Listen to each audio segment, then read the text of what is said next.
Well, welcome everyone to our webinar. My name is Mary Hark, and I'm a paper maker, and I'm a faculty here at UW-Madison.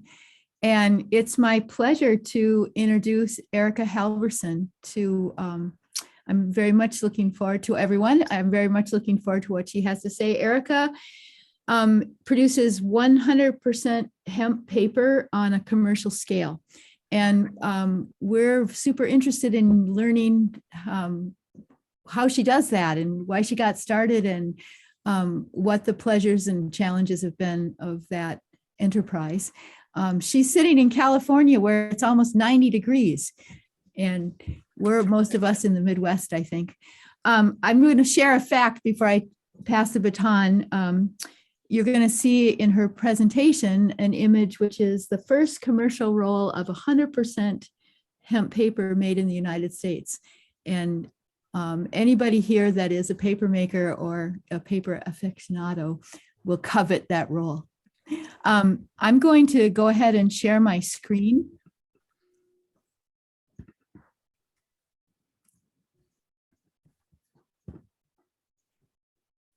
And then pass the baton to Erica. And Erica, I think if you want to just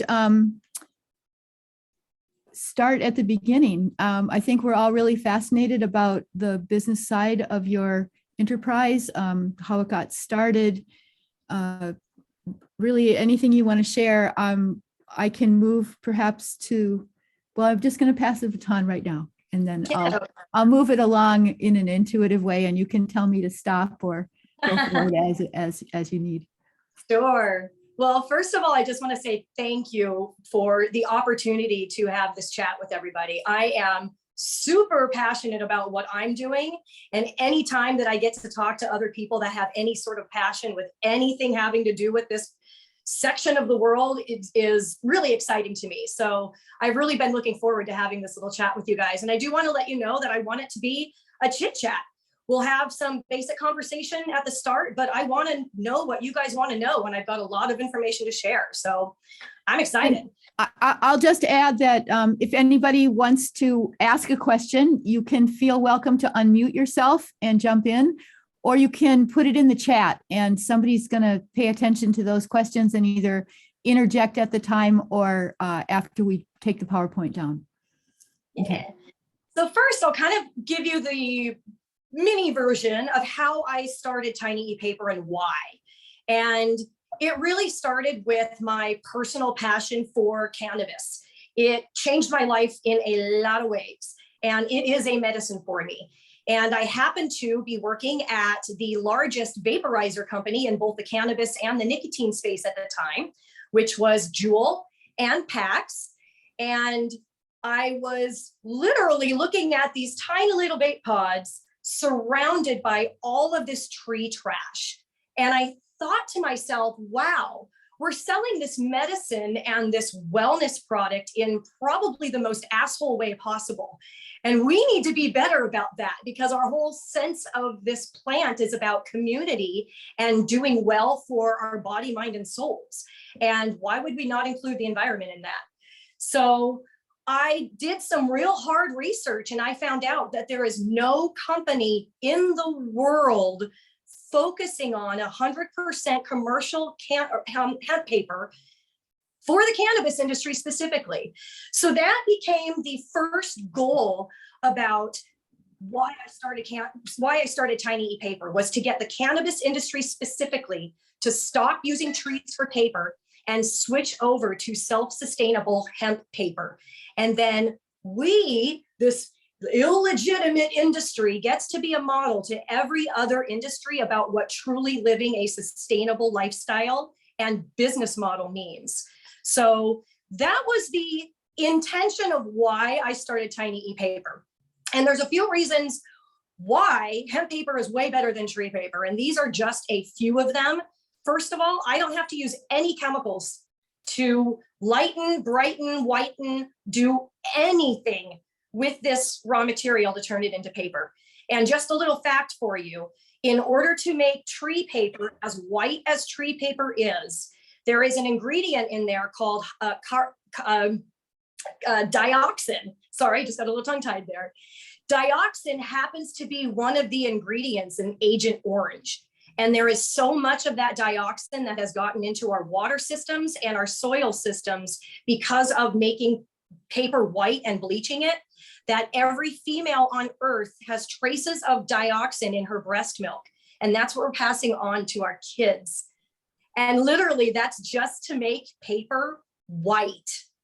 Yeah. So we've been trained as a society that we need a lot of really crappy stuff in our paper to make it look really pretty, and it doesn't need to do that. Hemp paper also lasts 100 bazillion times longer than tree paper does. It does not disintegrate. It is UV resistant. It is water resistant. It is the strongest organic material on earth. Really tough stuff. It takes only about 4 to 6 months to cultivate an entire crop of hemp. In order to be able to do anything with it, takes about 25 years to 50 years to grow trees. So just those are some of the reasons why it just makes so much more sense to be using hemp. But the biggest one of all is we're humans. And in about 300 years, if we don't change our use of trees for packaging and toilet paper and all those paper uses, we will run out of trees. And as humans, we have to have trees to breathe.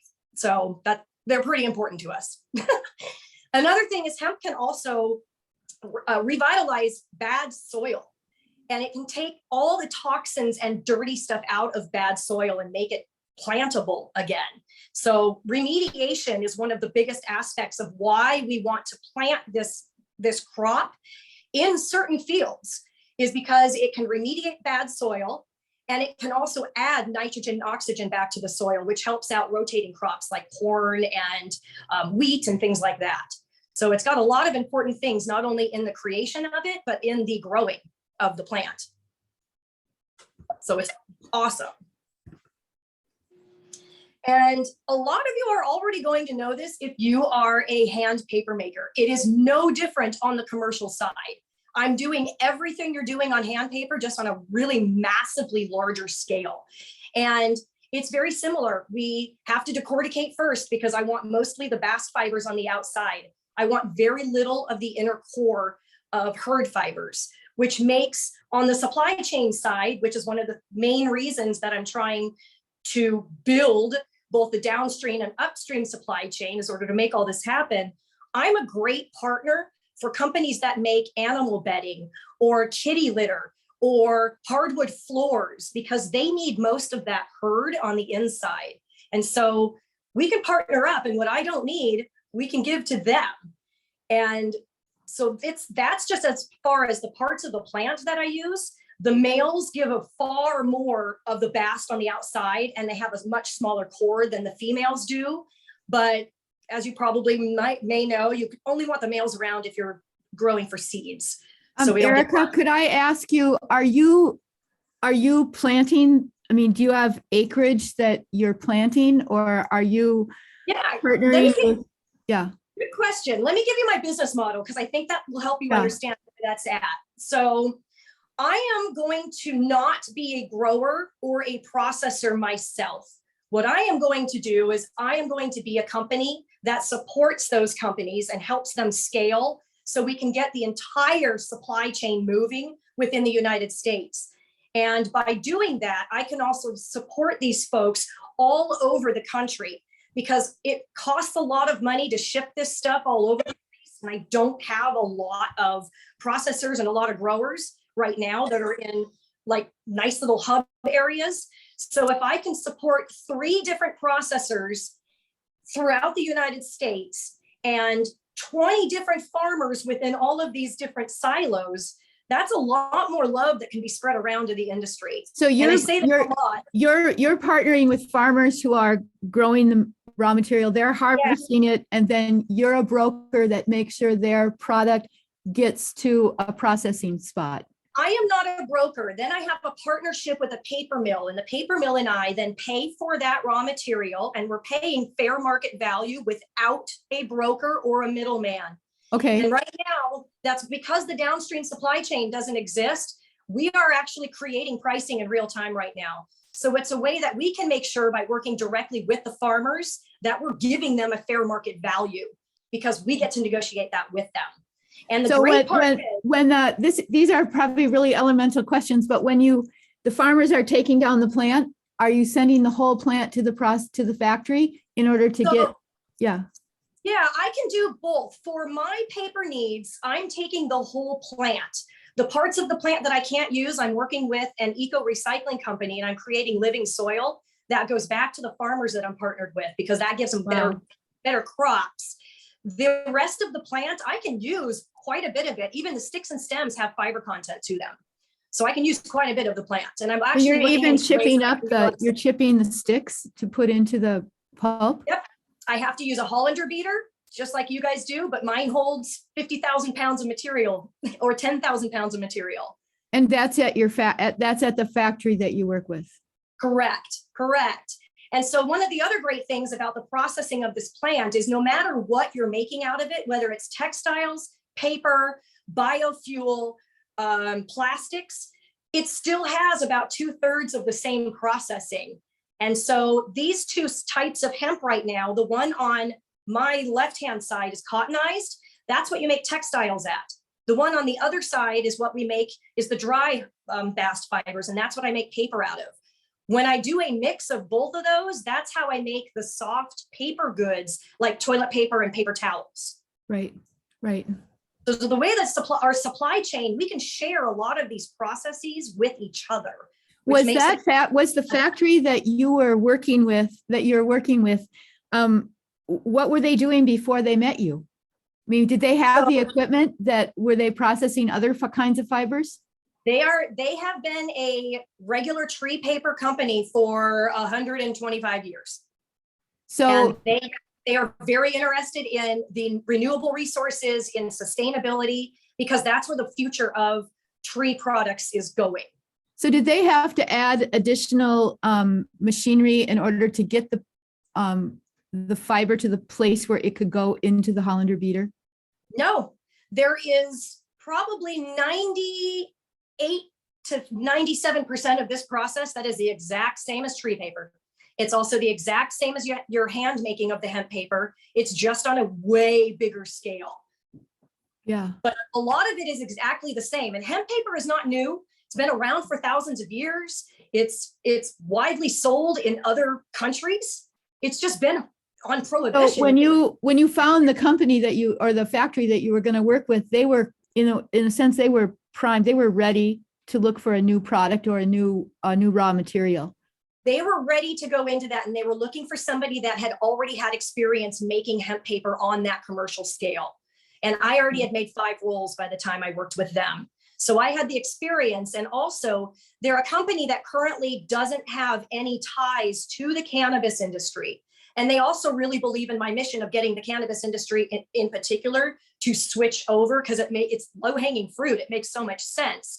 So right. They're very excited to partner with me, taking all of my cannabis perspective and contacts and that side of the business.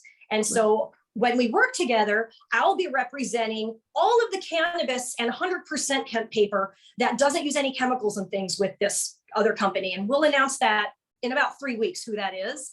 And then they're going to be making other products. They're going to be doing like 25% blends, 50-50 blends and things like that. But I'm working with them and there's the very first roll that we were talking about. I'm telling you, I covet this. It's so beautiful. I want to touch it. Yeah. This box is made out of it. Yeah. So when you are giving the raw material, you're getting the raw material from the farm to the factory. The factory is making the paper. So then you have a variety of products that require different weights of paper, different tensile strength, etc. And you're able to say, okay, I need X number of yards or rolls of paper for boxes or for paper bags or for stationery. And that requires a slight variation in how the stuff is processed.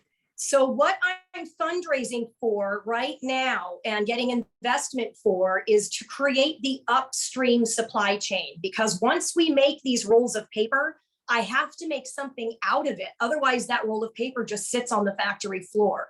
So underneath my corporate umbrella, which is the manufacturing side with the mill of that paper roll, I have created an LLC, which is a packaging, labeling, and printing company. So now I can make things out of that roll of paper right there. And that's what I'm then selling to the end user. And because I have ownership of that company, I'm not doling that out to a third-party vendor, which adds cost. Yeah. So that's what I'm doing right now. So right now I'm fundraising to buy all the machines, like a bag making machine and a toilet paper making machine and an envelope making machine and a book making machine, because all of those are different machines. Right. And here's an example picture of what really spurred me into doing this. These are all cannabis and nicotine products.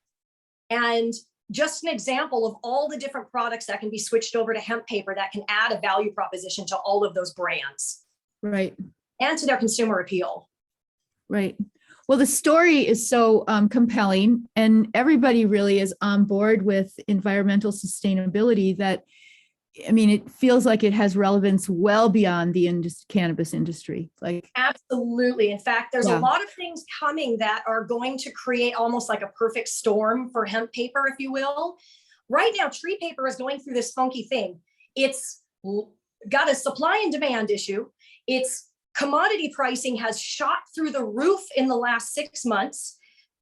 My paper mill that I'm partnered with can't get regular tree pulp to make the paper they need for another 3 months for orders. And so that's part of what's going on the tree paper side.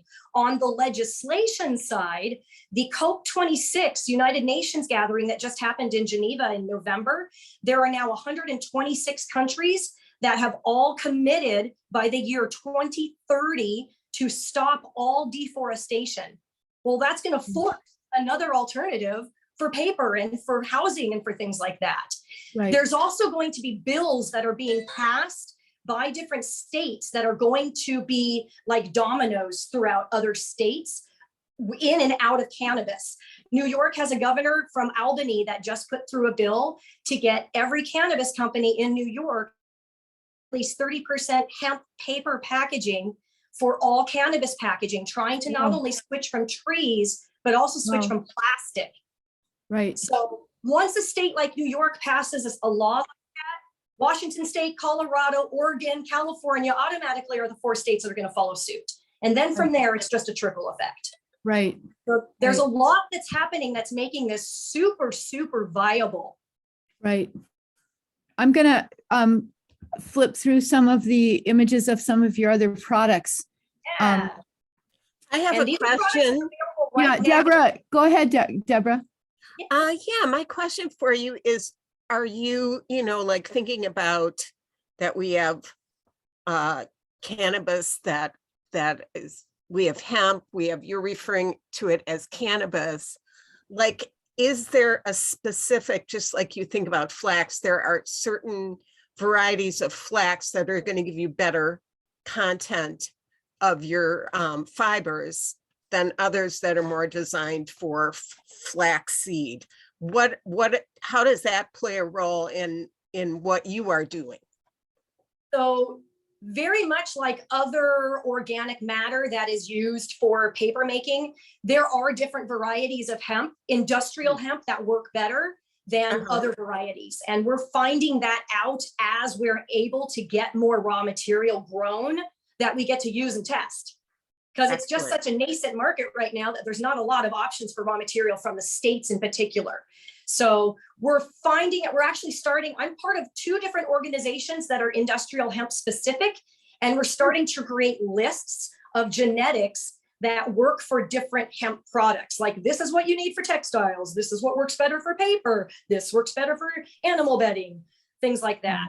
And then we can partner with farmers to make sure that they're planting the proper genetics. And that's one of the other reasons why I have a geneticist on my board of directors as an investor, because he's also helping me with that as well.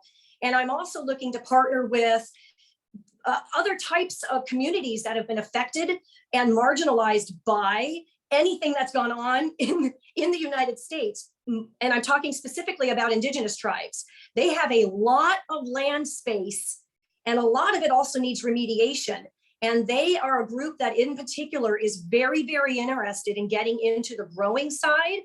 Well, what I can also do is when they get into growing, we can also put a processing unit on their land. I can hire indigenous workers and start creating generational wealth opportunities. We can put in grant programs for those farmers. And then we can start doing those types of programs for other like groups of farmers in different regions. Like Are you aware of Winona LaDuke's initiative in Minnesota? No. Okay. That's exactly what I was thinking. Yeah. That's something, I'll send you a link. Yeah, I was just gonna write that down too. Yeah. Oh my God, you're a fount of enthusiasm and Told you, and hopeful and you know, hopefulness, because it's a moment where there's so many things that feels like such a great weight with hard to think our way out of. And what you're describing is it feels achievable, and it feels like it's healthy for the mind and the soul. What was the biggest challenge? What do you think is the biggest challenge that you face? So I really have two biggest challenges, but my number one, and I mean this in all seriousness, is I'm a chick. I'm a woman. I know that's really obvious, but I'll tell you that is my number one challenge of finding investment money, of getting anybody to listen to me, of getting phone calls answered, of not getting patted on the head and called I'm cute when I'm trying to give them a pitch. It's rough out here. Only 2% of all VC money, I'm talking about all VC money, not even cannabis VC money, was awarded to women in the last 2 years. 2%. That's really sad.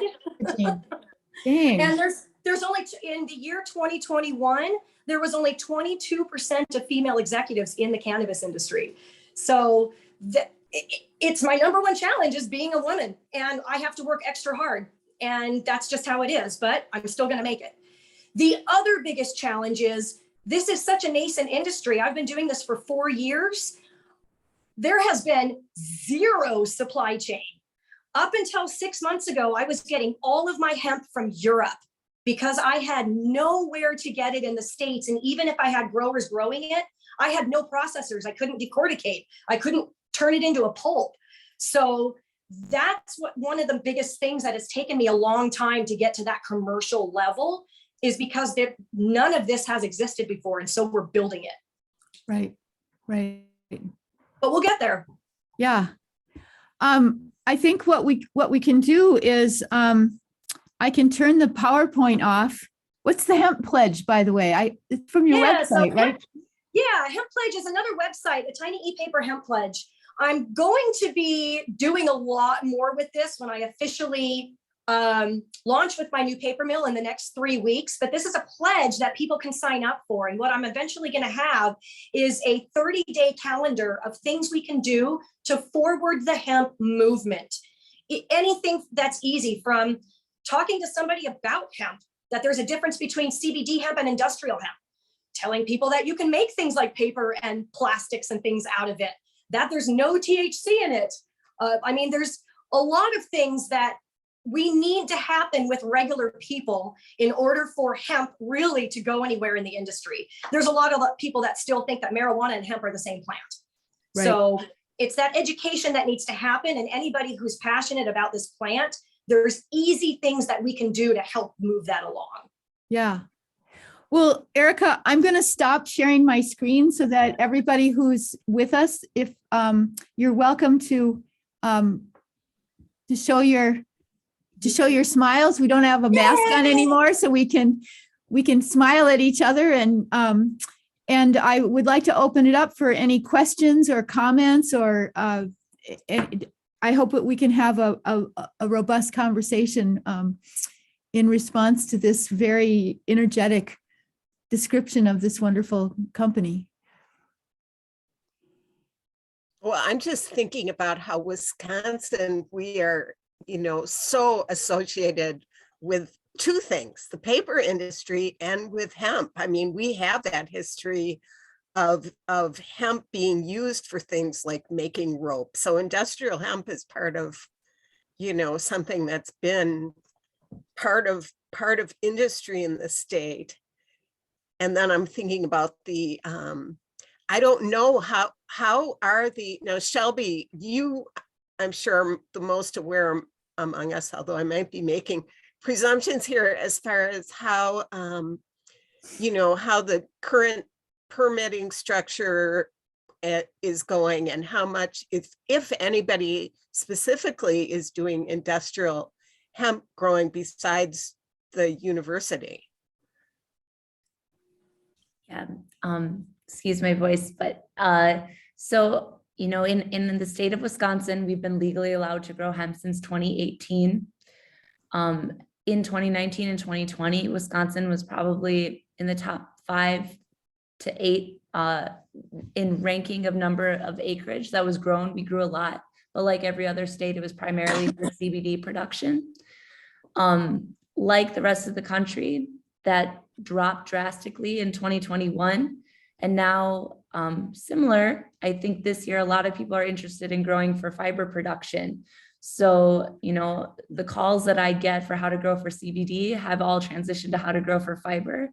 I hope it has a much more longevity because of the multitude of products that you can make from it. So, there's a lot more stuff that you can diversify in. And I think that part that you mentioned, Erica, about the complementary, like being able to use the bast fiber for something and the hurd for something else, and finding a partner so there's not waste, as well as if you grow it. I mean, that's one thing we're trying to figure out on the genetic side, is exactly what you say. Like, we do variety tests. We see what grows well. How do males compare to females? Should we grow it for seed as well? So if there's grain, well, right now you can't feed grain to animals, but eventually, hopefully you can. So that's another product area. So yeah, it's just all happening in real time. So, but I mean, I think people remain very enthusiastic. The paper industry in Wisconsin is the interesting part of this, which from when I talk to those very large paper mills, hemp is problematic because of that inability to get the feedstock that's necessary to run those huge, massive facilities. So I think that's been a challenge, is we're so geared up for tree paper production in these large facilities that hemp doesn't fit into it super easily right now. So there's one more addition that I want to dovetail off of that. Because hemp also is still so new to the paper industry on a commercial scale, the process of switching a paper mill over that is currently making tree paper to making hemp paper is costly, and it takes time. They have to completely clean the machine, sanitize it, disinfect it, run clean stuff through it so that they know there's no remnants of the tree paper. And then once they run the hemp paper through, they have to do that entire process again in order to start tree paper. So that has been one of my biggest challenges of getting any paper mills, and I've talked to a lot of them everywhere, is they need to make sure that there's enough raw material out there so it cost justifies them turning their mill over for any type of hemp paper at any time. Because doing it for one-off rolls right now doesn't make any cost sense to them. Well, so this legislation that you were talking about in New York is pushing the industry perhaps in the direction, right?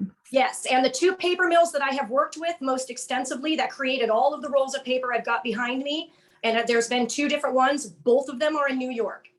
Hey, New York is doing something really awesome. Can you show those pictures? You showed that to us before we started, but can you show everybody? These are those rolls of paper, and this is all the stuff I made out of it. So right. What I did with those rolls, that roll of paper, is I had it, and it's a much smaller version of the rolls that I will be making eventually, because it was just the first one that we did. I was sitting during the lockdowns, when the lockdowns just started during COVID, and I was staring at these rolls of paper, and this is my dining room, which is also my laboratory. And I just was like, well, what can I do to really prove to people what value hemp paper has to branding, to sustainability, and all those different things. So I started reverse engineering any paper product I could find. And I started posting all of that online, on social media, on Facebook and on LinkedIn. And the amount of response I got was incredible. And I've got some actual examples of some of those concept tests that I did with that roll of paper that you were looking at. So my first one is I proved that child-proof packaging. It still works after 1.5 years of making this thing and pulling on it like this. So that was what gave me the original inspiration. And then this was the vaporizer company I worked for. This was that little vape, the battery in this big box that it has. So that was the initial posting that I started with. Well, then I started creating concept tests, and there's things like, here's a Band-Aid box for Band-Aid. Well, heal your wounds and heal the environment at the same time by what this box is in. And there's companies like, I mean, sorry for all the men out there, but OB tampons, their slogan for years has been waste not, want not. Well, now they can prove it with their packaging.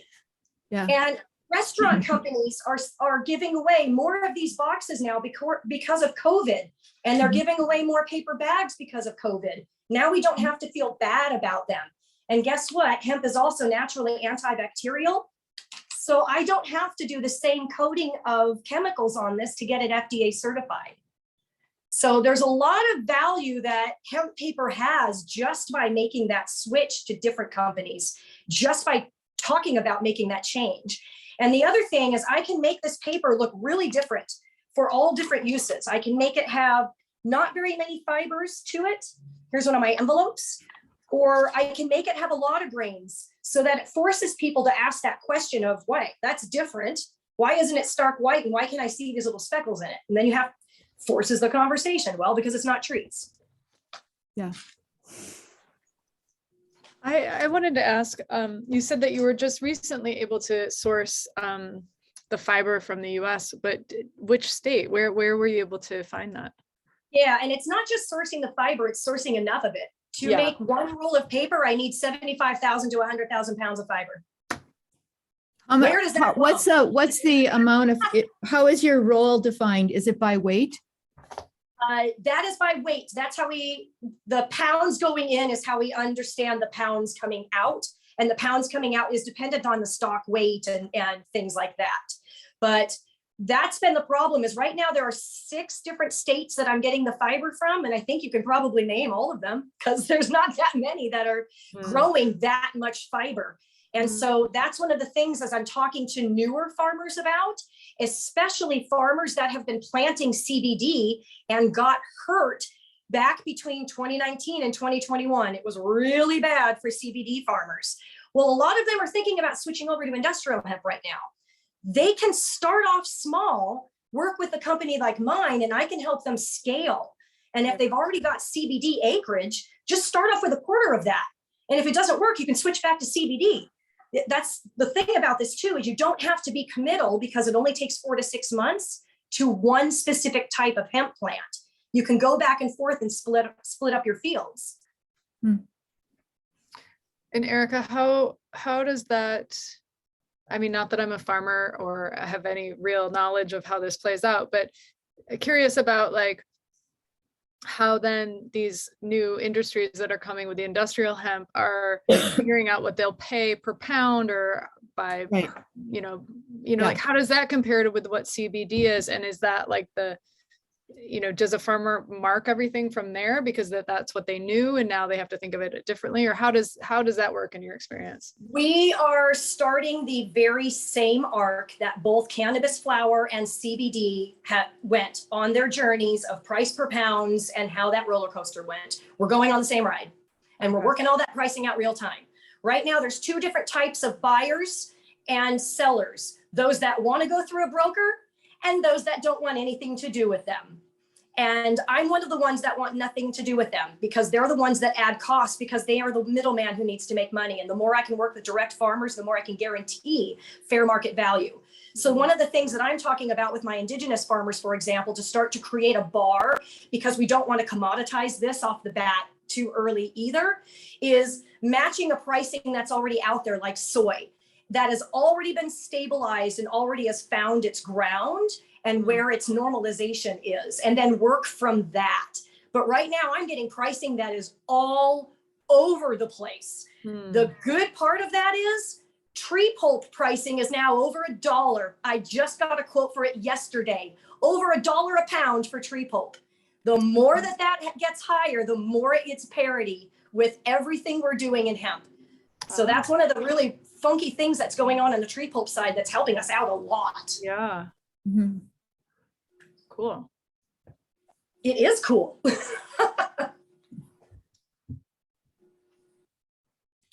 I have a question for you, Erica. So when you make a bunch of products and prototypes of the different packaging, so what has caught the most attention, and what do you think will be the first product that might be gain the most traction? Easy answer: paper bags and packaging for every industry you can imagine has all reached out to me, and mostly cannabis brands, but packaging and paper bags. So that's why I co-own a packaging company now, so I can already make the boxes and things like that. And the first thing that I'm purchasing within the next 60 days, because I'm going through a funding process right now to get that money, is buying a paper bag making machine. So those are the first two things that I have had to turn down a multi-million-dollar PO because I didn't have a bag making machine and no manufacturer would work with my paper.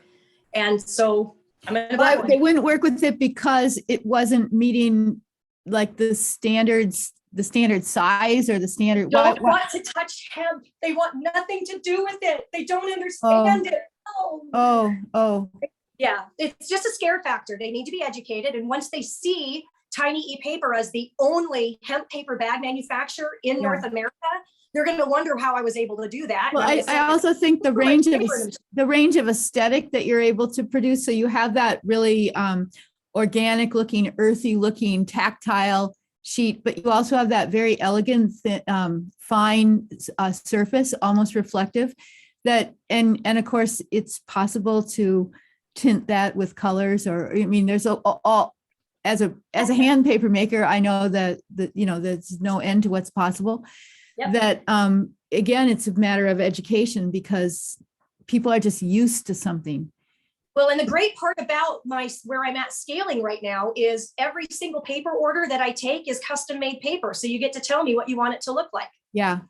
Yeah. Fantastic. And there's so many companies that are promoting themselves as green, sustainable, and to be able to use your product for packaging, it's a beautiful story, and it supports what is, a fundamental value for, a growing number of companies, large and small.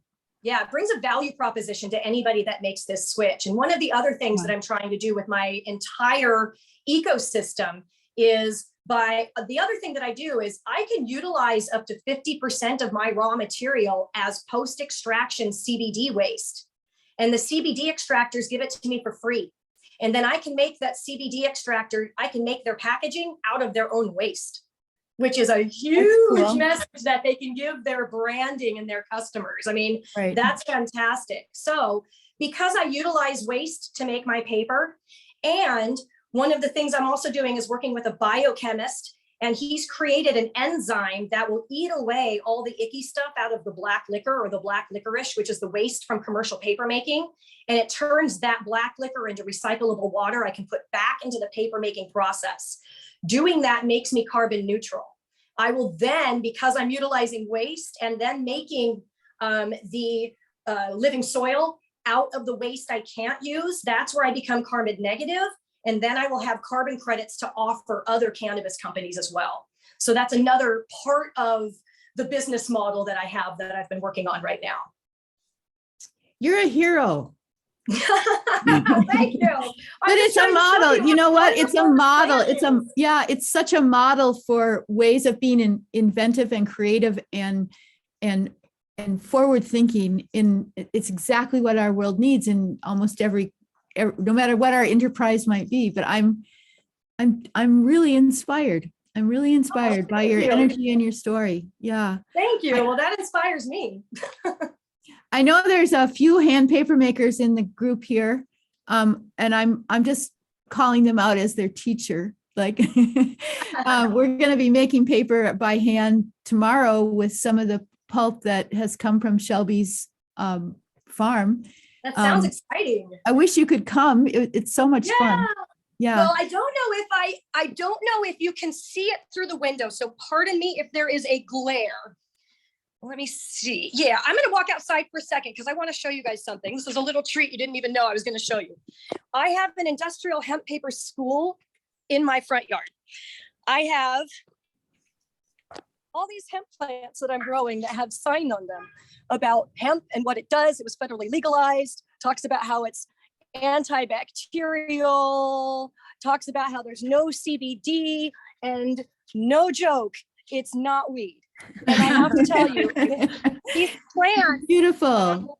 the last version of this I did, my plants got to 12 and a half feet tall.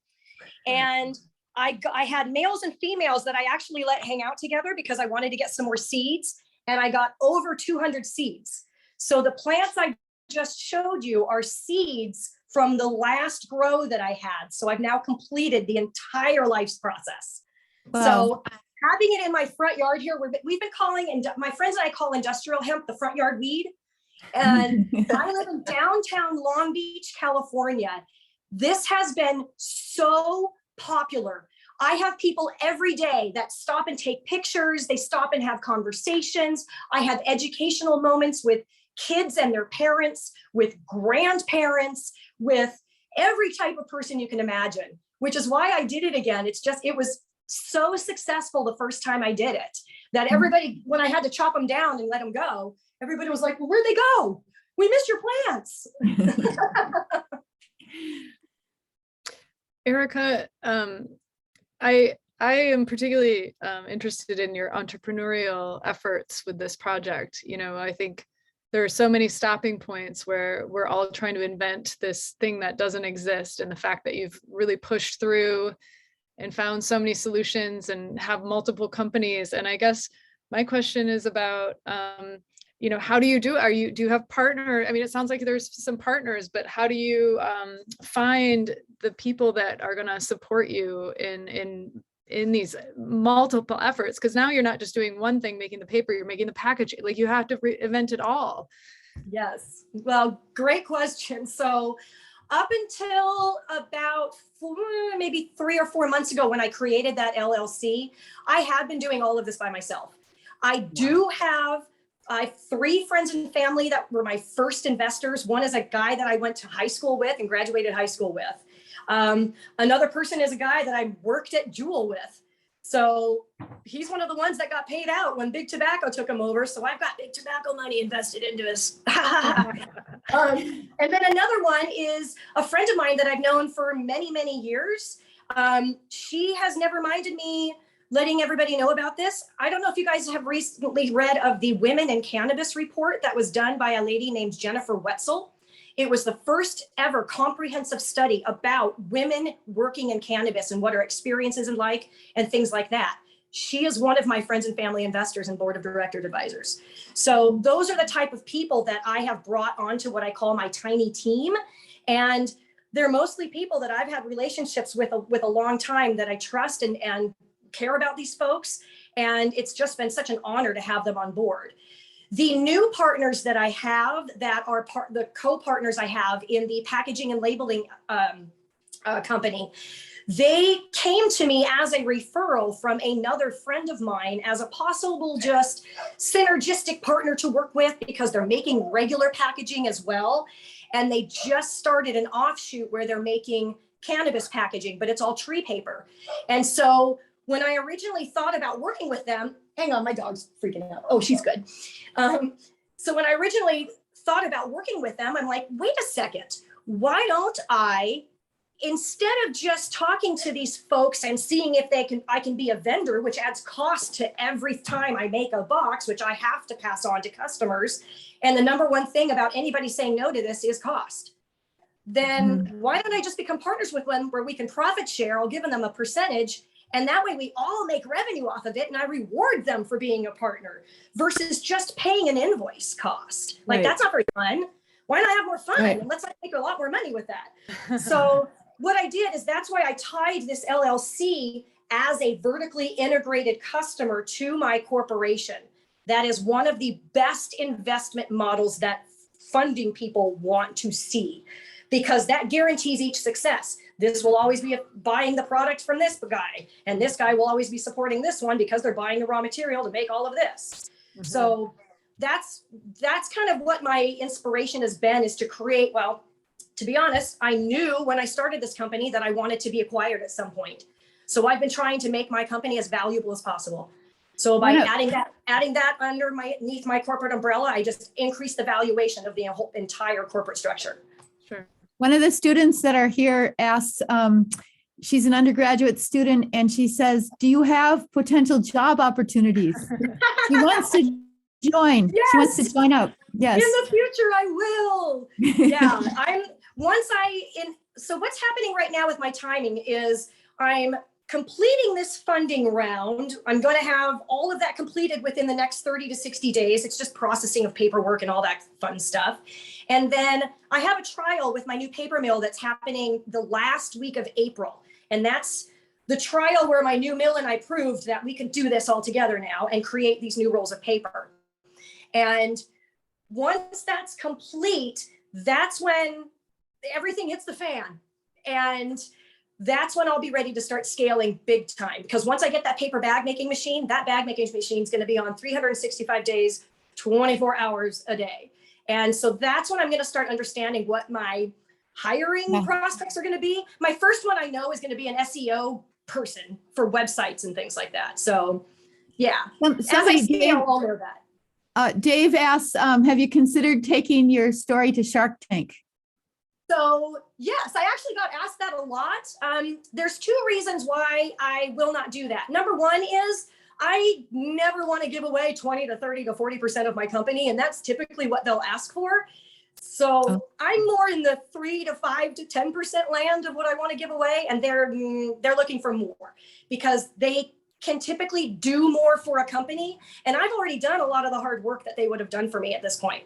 So that's number one. Number two, I have met Kevin O'Leary twice. I have been invited to 2 fireside chats with him for CEOs in the cannabis industry at 2 different really big cannabis events. And he has sat in front of us 2 times and told us that in our lifetime, we will never see the legalization of cannabis. And because of that, he will never tell any of his investors to invest in cannabis. And so he doesn't support us. I won't support them. So those are the 2 reasons that I won't go to Shark Tank. Good to know. Yeah. He is wrong. He is wrong. Very wrong. And there was an audible groan in the audience when he said that. And he asked a few follow-up questions. I actually was able to ask him a question in front of the entire audience that he completely skirted and didn't answer. But he asked a few other questions about where companies were in the industry as far as revenue per year. And he was shocked that we had companies in the $100 million a year range. He had no idea that that's how big the industry is. So it proves that somebody like that is not talking to the right people about the right things in the industry. He's not talking to us. He's talking to people with other white guys with money, to be honest. Erica, I have a follow-up question about, a state like ours. So, we do have all of this potential material and we have some infrastructure, but what would you say to, an entrepreneurial student or, someone trying to get this, making it happen? What's your advice to try to push through? Yeah, so the thing that we want to make sure we don't run into with industrial hemp is what CBD ran into a couple years ago. We don't need everybody to be a grower. We don't. If we don't have enough of every part of the supply chain, then we can't scale the supply chain together. So we can't have everybody decide they want to be a farmer. People need to understand there's a lot of other things you can do with this plant, even on an ancillary level. All of us in the industry, all the farmers, they need insurance. They need people that handle their books like accountants. All of those need to be specific to the hemp industry, because you have to know where you're at with licensing and regulation and municipality laws and things like that. So that's the biggest piece of advice I would give anybody that is even considering at any level getting into this industry, is really dive down into what your passion is and translate that into the industry. Don't just say, I want to go be a farmer because you heard that everybody that grows can sell it and that's where money is. It's a lot more about transferring the skills and the passion that you already have. And realizing that if we don't think about the plant holistically and everything that we can do with it, and then think about the supply chain holistically, those are the two important things that we need to marry together. Yeah. Right. Great questions. It's fun to talk to you. Does anybody else have a observation or a Maeve?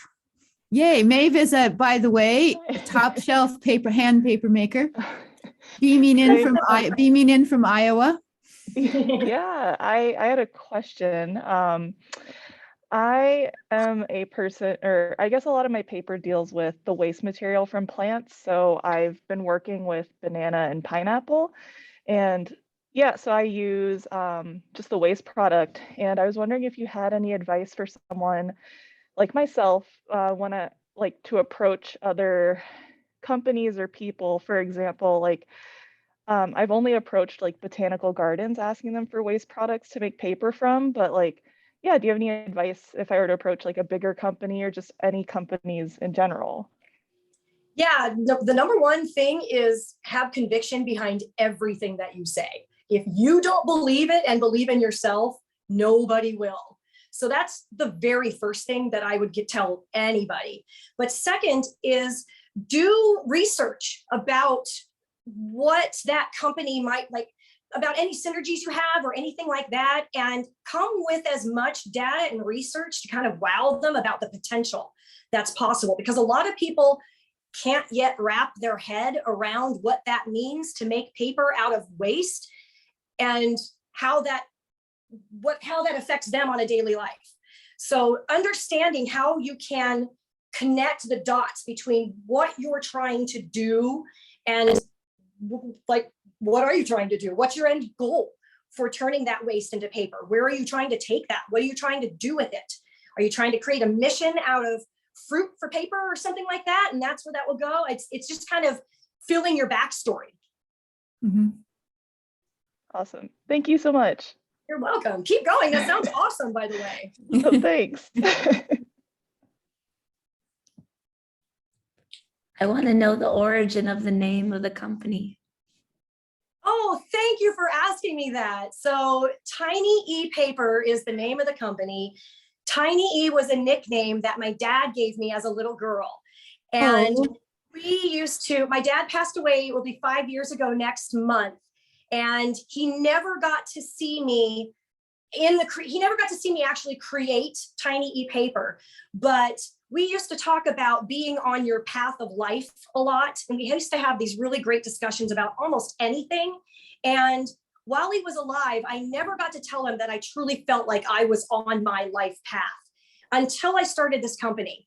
And that's what gave me the inspiration to name my company after a nickname that he gave me. And it was actually after a old Saturday Night Live skit, Tiny Elvis. That's where it originally came from. And I'm also really tiny. But even everything about my logo, the brown line between Tiny E and Paper Company represents that path that my dad and I used to talk about. And the bud on one side represents the cannabis sativa seed, which is what cannabis and marijuana, or hemp and marijuana, start as. And then as the plant or the seed follows its path, it either becomes the I, which is the industrial hemp, or it continues its path and becomes cannabis, which is at the end. So it also has its own life path. So thank you for asking that. It's a really personal thing to me.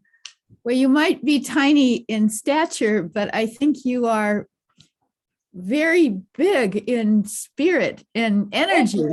Yes. And imagination. And I really appreciated your comment to Maeve that the very first thing you said was have conviction.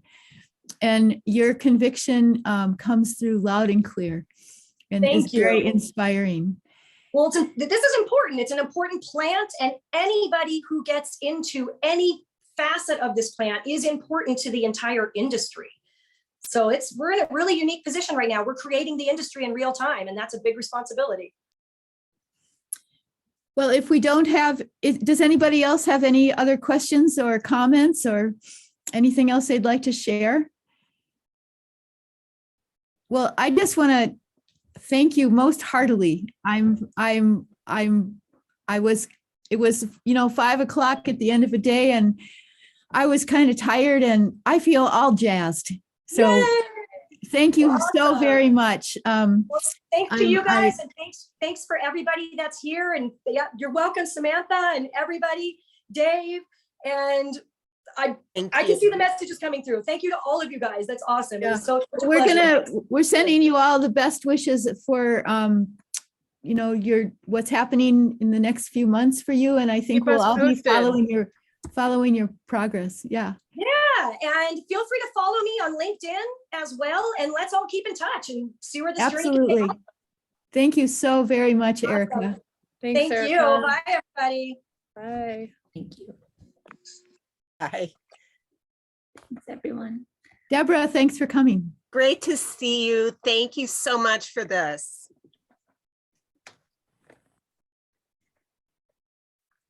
I think